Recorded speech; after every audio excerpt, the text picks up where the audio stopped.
But I also wanted to kind of interject here and ask you to comment on how some people, especially who come from shamanistic backgrounds or not, use animals as totems, the relevance of the symbology of the animal. Because some people have adopted, let's say, that white tiger or that dragon. And how does that affect one when we're, yes. Okay, it's like if you have a sense of communion with an animal, you don't encroach upon that animal in terms of your divisiveness to use it as a totem. The animal itself has a particular limitation in terms of its habitual routine. As you see the habitual routine, you understand that the animal has limitations. You don't encroach upon those limitations, and you don't use those limitations because you see yourself as a more highly evolved human being. This is it's a form of abuse. So if you look at if anybody owns an animal, they can say, well, I love this particular animal. And your communion with that animal is to see the routines and how they can't break the routines and how there's limitations. But that animal needs to be loved, needs to be cared for, needs to be fed, needs to be respected, and you need to understand that it can't break the routine, but you can develop a sense of feeling. But you never encroach upon that feeling to say, that's my totem, I'm going to travel within that totem. You could say, well, to actually be in an environment where you're always seeing an eagle, or you're always seeing a tiger or a leopard or whatever, it's like, where's the limitations within that? You need to respect the boundaries of that and know that this particular animal is very, very powerful in comparison to us, because their bodies are very weak in comparison to a large cat. So then it's the boundaries are very, very clear, because you become food for them if you overstep. So I don't really believe it's using a totem like this is totally coherent. I don't believe that it's right to actually.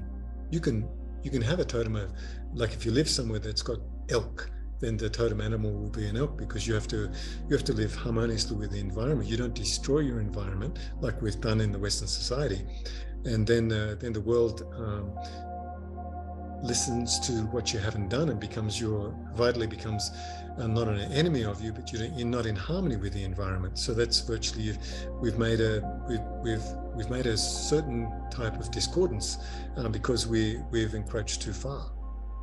Yes, if I understand correctly, you're saying that by adopting the totem or the animal spirit or what have you, we are, obviously some people are trying to access those powers, but we're also limited by that as well.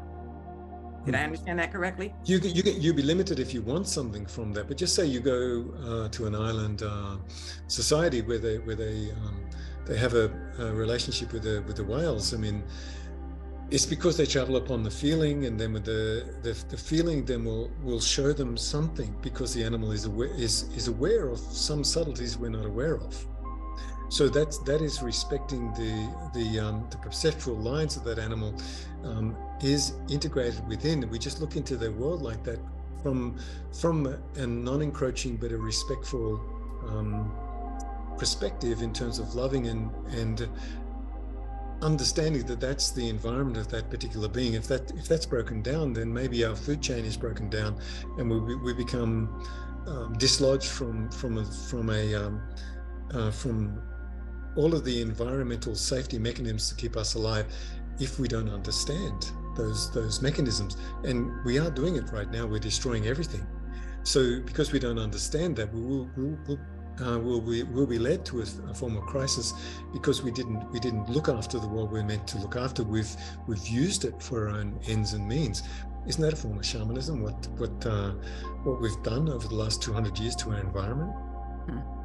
Definitely not being the best stewards. Not being the best stewards. So when you look at that, if